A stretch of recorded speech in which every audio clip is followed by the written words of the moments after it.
अरे अधिकाऱ्याने इकडे या पुढे काय माझ्या मागे राहते तुम्ही हे काय लोक पडणार नाही का इकडं सूचना देऊ सुद्धा तुम्ही अशी कारवाई करत नाही मला सांगा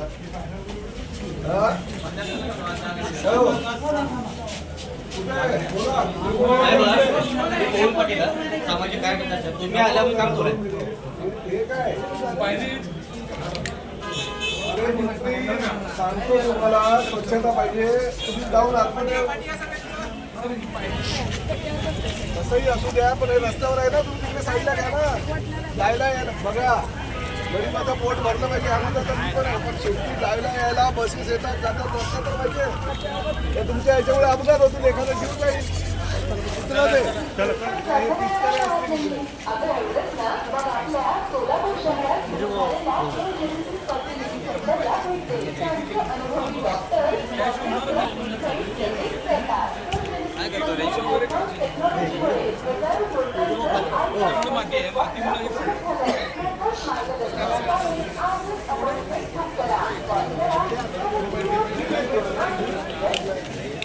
अरे अधिकाऱ्याने इकडे या पुढे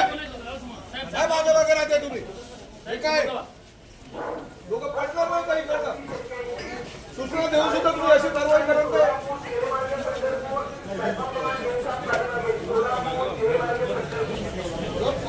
तुम्ही पाहणी केली का मी येणार तुम्हाला सांगितलं आता तर मी ही व्हिजिट ऑफिशियल व्हिजिट केली होती तरी ही अवस्था आहे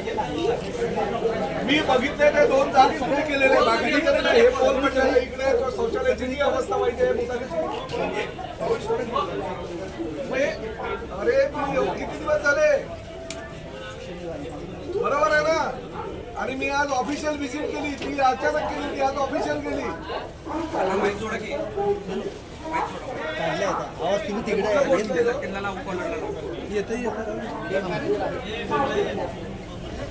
सस्पेंड करू डेपो मॅनेजरला करू तुम्ही जाऊन लावू मी लावतो सस्पेंड कोणाला करू तुम्हाला की डेपो मॅनेजरला मला सांगा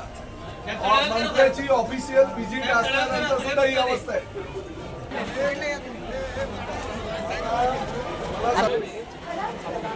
बरं हे चालू स्वच्छता म्हणजे ते साफसफाई केली नळ इकडे 1 2 3 4 5 कोटे एक नळ चालू आहे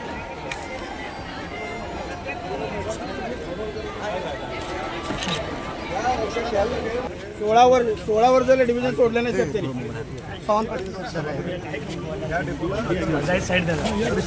काय अवस्था बघा त्या दिवशी मी आलो अचानक आल्यानंतर जी परिस्थिती आहे ती बघितल्यानंतर मी सांगितलं की हे मला 4 दिवसामध्ये स्वच्छ कारण मी परत आज दौऱ्यावर येणार बरोबर आहे 2 दिवस मी तरी उशिरा आलो कारण मी आधी 26-27 आलो होतो 27-28 या 1 आठवड्याच्या काळामध्ये सुद्धा तुम्हाला ज्या 2-3 ठिकाणी मी बघितलं ते स्वच्छ तुम्ही केलं नळ 5 तोटे आहेत त्यापैकी फक्त 1 नळ चालू आहे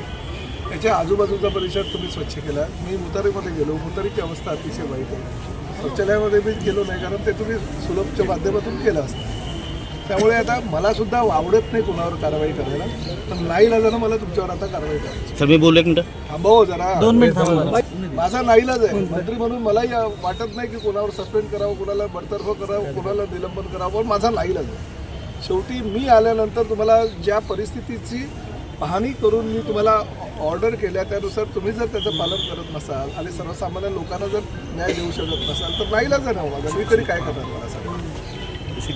अशी भूमिका मंत्र्यांची पण होता कामा नाही म्हणून मी त्या दिवशी गप्प बसतो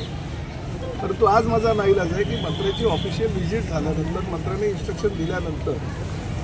जर हे झालेलं नसेल तर मला काहीतरी करावं लागेल ना त्यामुळे माझा नाईलाजाने मी निर्णय घेतोय तर शेवटी तुम्हाला तुमच्या बाबतीत घेतलेला निर्णय राज्यातल्या सगळ्या डेपो मॅनेजरला लागू होईल म्हणून मी हा निर्णय घेतोय त्यांना ताबडतोब सस्पेंड करून द्या ताबडतोब आजच्या सस्पेंड करून द्या आज पुन्हा एकदा पाणी ऑफिशियल दौरा होता त्यानंतर काय परिस्थिती आपल्याला पाहायला मिळाली गेल्या आठवड्यामध्ये मी जेव्हा सोलापूरच्या ह्या एस टी स्थानकावर वस्तुस्थिती काय आहे ही बघायला अचानक आलो असता फार भयानक परिस्थिती मला ह्या ठिकाणी आढळली अस्वच्छतेचं आगार हे होतं आणि प्रामुख्यानं मुतारी आहे, शौचालय आहे, महिलांचं शौचालय आहे, त्याची अवस्था अतिशय वाईट होती.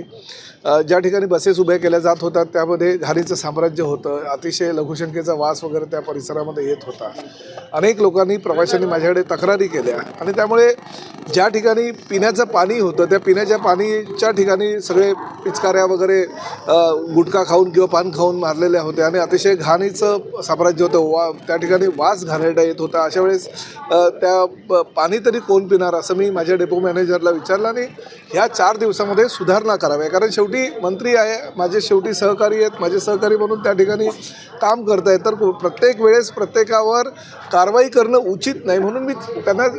1 आठवड्याची संधी दिली होती की मी परत पुढल्या आठवड्यामध्ये दौऱ्यावर येतो आहे आणि दौऱ्यावर येत असताना तेव्हा मी पाहणी करायला येईल त्यावेळेस मला याच्यामध्ये सुधारणा झालेली दिसली पाहिजे असं मी त्यांना सांगितलं होतं. आणि त्यानुसार आज मी जेव्हा पाहणी करायला आलो, पुतारीमध्ये अतिशय घाण वास त्या ठिकाणी आहे.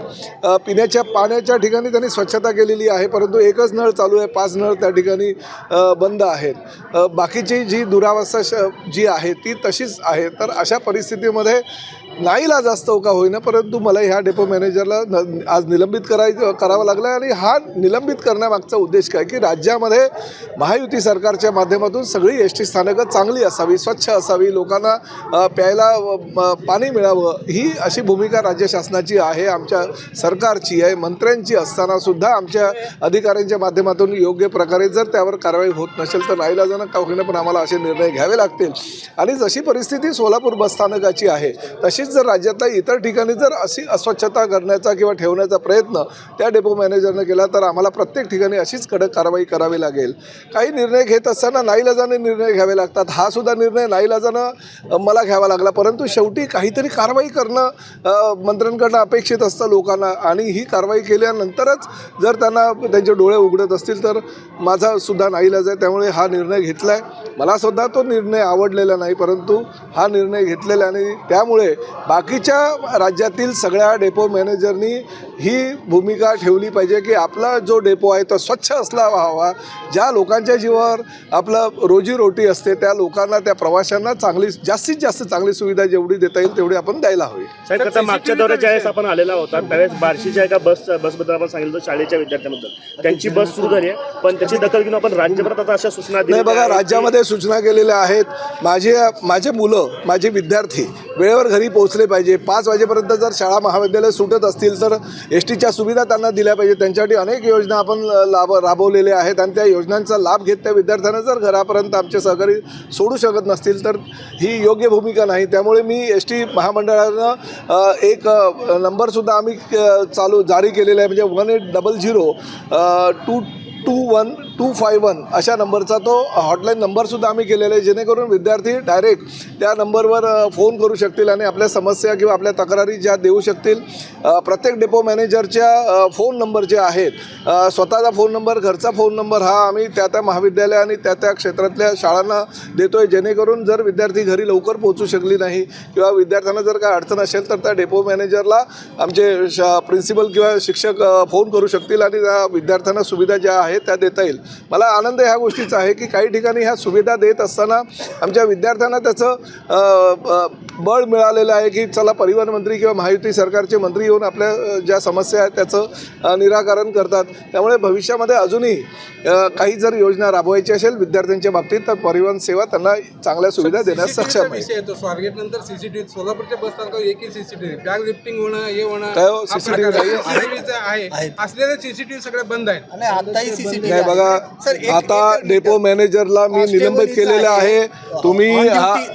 नाही ऐका जरा, तुम्ही ह्या आता काही खुलासा एक गोष्टीचा न करता मला लेखी स्वरूपात ह्या निलंबनाच्या माध्यमातून सगळ्या ज्या काही तक्रारी आहेत, पत्रकारांचा शेवटी लोकशाहीचा चौथा स्तंभ म्हटल्यानंतर ते काय स्वतःसाठी करत नसतात तक्रारी, जनतेसाठी करत असतात. त्यामुळे त्या तक्रारींचा सगळा आढावा घेऊन तुम्ही जो लेखी अहवाल मला सादर करायचा 1 आठवड्यामध्ये. घटना होती सर, माझी मंडळी जात होती लग्नासाठी